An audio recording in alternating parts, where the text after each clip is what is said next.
Camp fire tales. कहानी की शुरुआत में हम एक कपल को देखते हैं जो एक व्यू पॉइंट पर खड़े होकर गाड़ी के अंदर एंजॉय कर रहे होते हैं। तभी उस लड़की को एहसास होता है कि झाड़ियों से कोई उन्हें देख रहा है, इसलिए वो अपने बॉयफ्रेंड को यहाँ से चलने के लिए बोलती है, पर उसका बॉयफ्रेंड उसकी बात नहीं मानता। तभी उसी वक्त रेडियो पर एक न्यूज आती है कि इसी एरिया में एक कातिल घूम रहा है जिसका एक हाथ नकली है, जिस पर एक हुक लगा हुआ है जिससे वो लोगों को मारता है। ये सुनकर वो लड़की बहुत डर जाती है और ये दोनों यहाँ से ड्राइव इन पर पहुंच जाते हैं। लड़का गाड़ी से उतरकर मिल्क शेक लेने के लिए जाता है और जब वो वापस आता है तो गाड़ी के पिछले डोर पर एक हुक लटका हुआ पाता है जो उसी कातिल का होता है। यानी कि अगर ये सही वक्त पर अपनी गाड़ी को वहां से नहीं ले आते तो वो कातिल इनका दरवाजा खोलकर दोनों को मार देता। खैर अब कहानी प्रेजेंट में आती है जहाँ हम क्लिफ नाम के एक लड़के को देखते हैं जो अपनी गर्लफ्रेंड और अपने छोटे भाई और अपनी फीमेल फ्रेंड के साथ गाड़ी से जंगल के रास्ते आगे बढ़ रहा होता है।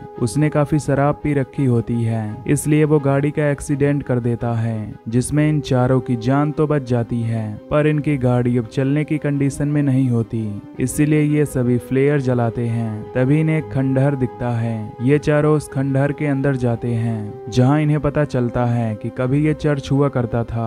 अब ये यहाँ पर कैंप फायर करते हैं। आग जलाने के बाद ये न्यूज़पेपर पढ़ते हैं जिसमें एक कातिल के बारे में लिखा होता है जो इसी एरिया में रहता है, जिसने 2 लोगों को मार दिया था, जिसका नाम हुकमैन है। अब ये चारों यहाँ पर काफी बोर हो रहे होते हैं, इसीलिए क्लिफ उन्हें एक कहानी सुनाता है जिसमें एक कपल जिनकी हाल ही में शादी हुई थी वो अपने हनीमून के लिए अपनी आरवी से नेवाड़ा के लिए निकलते हैं, पर जाते हुए रास्ते में उन्हें रात हो जाती है, इसीलिए वो एक रूरल एरिया के बाहर अपनी गाड़ी रोकते हैं। तभी वहाँ का एक लोकल मैन उनके पास आता है और कहता है कि तुम्हें अपनी गाड़ी को यहाँ नहीं रोकना चाहिए क्योंकि इस जंगल में एक वेयरवुल्फ रहता है जिसने मेरी पत्नी को भी मारा था और अब मैं अपनी पत्नी की मौत का बदला लेकर ही रहूंगा।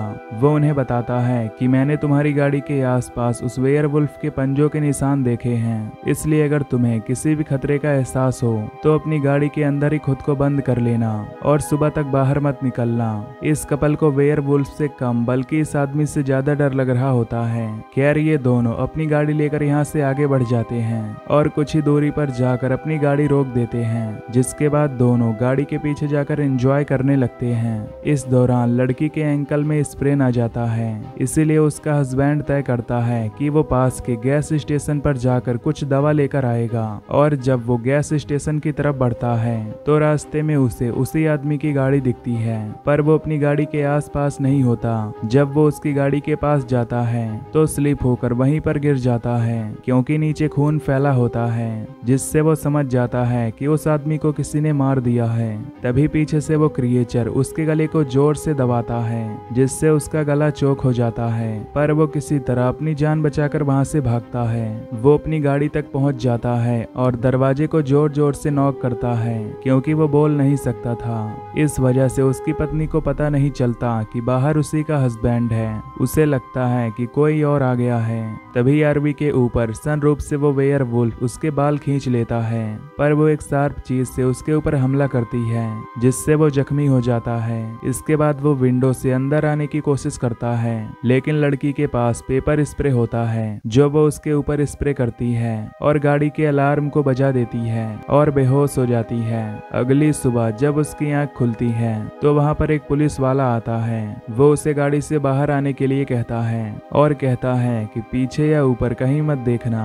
अब ये गाड़ी की तरफ बढ़ रहे होते हैं। तभी वो लड़की गाड़ी के मिरर में देखती है कि उसके हस्बैंड को उस क्रिएचर ने मार दिया है। लड़की समझ जाती है कि रात को उसका हस्बैंड ही दरवाजा नॉक कर रहा था और वो अपने हस्बैंड के लिए दरवाजा नहीं खोल पाई, जिससे वो बहुत रोती है। अब क्लिफ की ये कहानी सबको बहुत इंटरेस्टिंग लगती है, लेकिन सब बहुत ज्यादा डर भी जाते हैं। तभी क्लिफ को यहाँ पर अजीब सी आवाजें सुनाई देती हैं, पर ये आवाजें बाकी तीनों लोगों को सुनाई नहीं देती। वो अपनी वॉच देखता है, लेकिन वॉच में टाइम नहीं चल रहा होता क्योंकि एक्सीडेंट में वो खराब हो गई थी। इसके बाद क्लिफ दूसरी कहानी सुनाता है। अमेंडा, जिसकी उम्र 11 साल है, आज उसके स्कूल में पेरेंट टीचर की मीटिंग है, इसीलिए अमेंडा के पेरेंट्स उसे उसकी बड़ी बहन के साथ छोड़कर चले जाते हैं। पर जैसे ही शाम होती है अमेंडा की बड़ी सिस्टर भी घर से पार्टी के लिए निकल जाती है और अब अमेंडा घर पर अपनी एक ऑनलाइन फ्रेंड जेसिका से बात करती है जिसके बारे में उसने अपने घर पर किसी को नहीं बताया था। और आज चैटिंग के दौरान वो उसे बता देती है कि घर पर मैं अकेली हूँ। ये सुनते ही जेसिका साइन आउट कर लेती है। दरअसल वो जेसिका नहीं बल्कि एक सीरियल किलर है जो ऑनलाइन छोटी बच्चियों से चैटिंग करता है और मौका मिलने पर वो उनके घर पर आकर उन्हें मार देता है। और जब जेसिका घर से बाहर अपने डॉग के साथ खेल रही होती है तो उसकी बॉल झाड़ियों में चली जाती है। जब वो उस बॉल को लेने के लिए जाती है तो वहां पर कातिल आ गया होता है।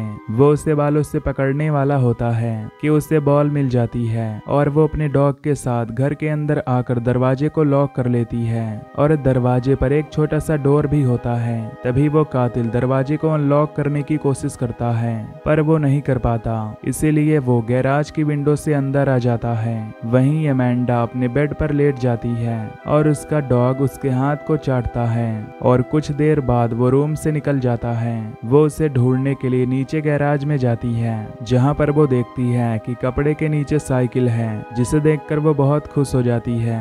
तभी अचानक लाइट चली जाती है। तभी उसे एहसास होता है कि वहां पर कोई है। वो वहां से बाहर निकलती है तो देखती है कि उसकी बड़ी सिस्टर वापस आ चुकी है।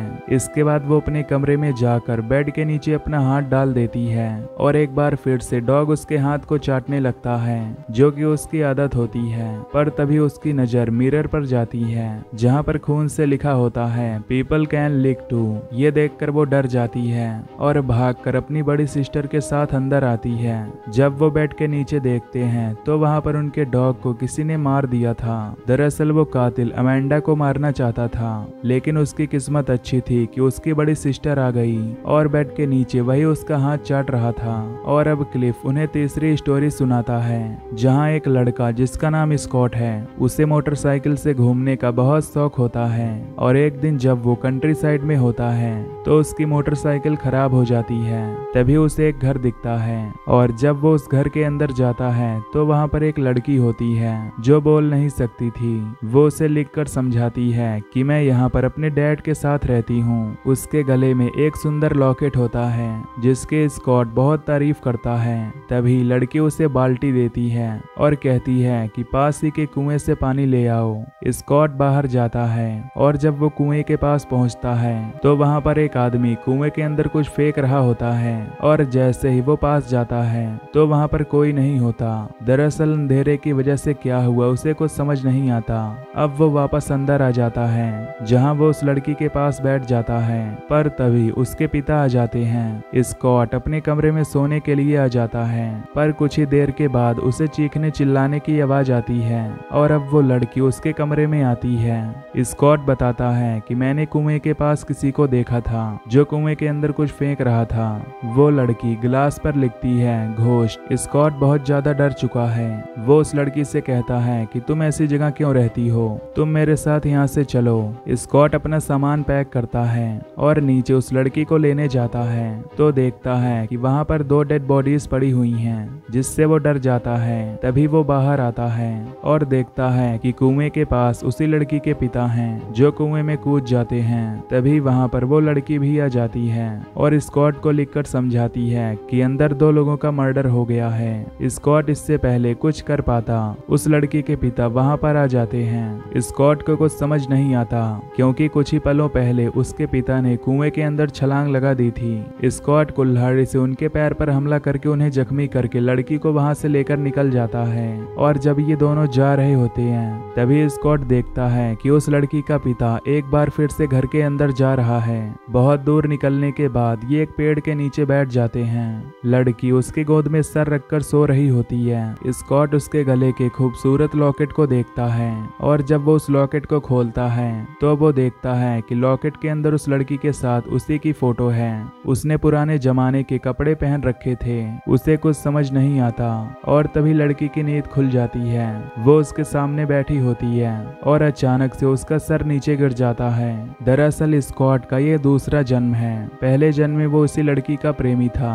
इस लड़की के पिता ने इन दोनों को मार दिया था जिसके बाद वो खुद भी कुएं के अंदर कूद गए थे और अब इन सब की आत्मा एक टाइम लूप में फंस चुकी है, इसलिए बार बार उसके पिता इनके ऊपर हमला करते हैं। अब क्लिफ को सायरन की आवाज आती है जो किसी और को सुनाई नहीं दे रही थी और जब वो दूर से उस जगह पर देखता है जहां पर इनकी गाड़ी का एक्सीडेंट एक्सीडेंट हुआ होता है तो वहाँ पर पुलिस की गाड़ी एम्बुलेंस भी आ चुकी होती है। पर जब वो पलट कर पीछे देखता है तो उसका कोई दोस्त वहाँ पर नहीं होता, साथ ही कैंप फायर भी गायब हो चुकी है। वो अपने सभी दोस्तों को ढूंढता है लेकिन आसपास कोई नहीं होता, इसीलिए वो एम्बुलेंस के पास आ जाता है जहाँ पर वो देखता है कि मेडिकल की टीम ने एक बॉडी को घेरा हुआ है। वो उसे बचाने की कोशिश कर रहे होते हैं पर जब वो ध्यान से देखता है तो वो बॉडी उसी की होती है। साथ ही वो अपने छोटे भाई, अपनी गर्लफ्रेंड और अपनी फीमेल फ्रेंड की बॉडी को भी देखता है जिन तीनों की मौत हो चुकी है। दरअसल जब ये चारों चर्च में गए थे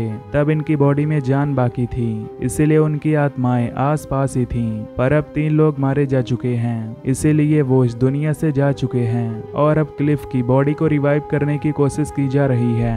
इसीलिए अब भी वो जिंदगी और मौत के बीच की दुनिया में फंसा हुआ है। ये वही लोग होते हैं जिसकी कहानी उसने अपने तीनों साथियों को सुनाई थी।